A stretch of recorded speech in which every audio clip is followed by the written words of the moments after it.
অন্তর্বর্তী সরকারের স্বরাষ্ট্র উপদেষ্টা লেফটেন্যান্ট জেনারেল অবসরপ্রাপ্ত মোহাম্মদ জাহাঙ্গীর আলম চৌধুরী বলেছেন, পাসপোর্ট বিভাগের দুর্নীতি জিরো লেভেলে নামিয়ে আনতে হবে। পাসপোর্ট পেতে এখনো মানুষকে অনেক অপেক্ষা করতে হয়, এটার সমাধান করতে হবে। 6 জানুয়ারি সোমবার সকালে রাজধানীর আগারগাঁও পাসপোর্ট অধিদপ্তর পরিদর্শন শেষে সাংবাদিকদের সঙ্গে মতবিনিময়ে এ কথা বলেন তিনি।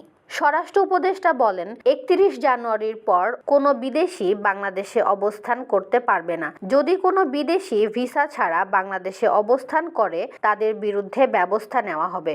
মোহাম্মদ জাহাঙ্গীর আলম বলেন, জেলা পর্যায়ে যে অফিসগুলো আছে সেখানে লোকজনের পাসপোর্ট পেতে অনেক সময় লেগে যায়। সব সমস্যা কমানোর জন্য 2025-এর 31 ডিসেম্বরের মধ্যে আমরা সব ইলেকট্রনিক পাসপোর্ট করে ফেলব।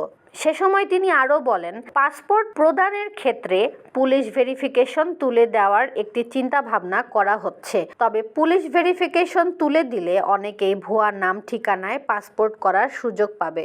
সম্প্রতি রোহিঙ্গারা অনেকে পাসপোর্ট করছেন, এ প্রসঙ্গে জানতে চাইলে স্বরাষ্ট্র উপদেষ্টা বলেন, এ কারণেই পুলিশ ভেরিফিকেশনটা তুলে দেওয়া হচ্ছে না। তবে পুলিশ সংস্কার কমিশন এ ব্যাপারে কী মতামত দেয় সেটিও দেখতে হবে।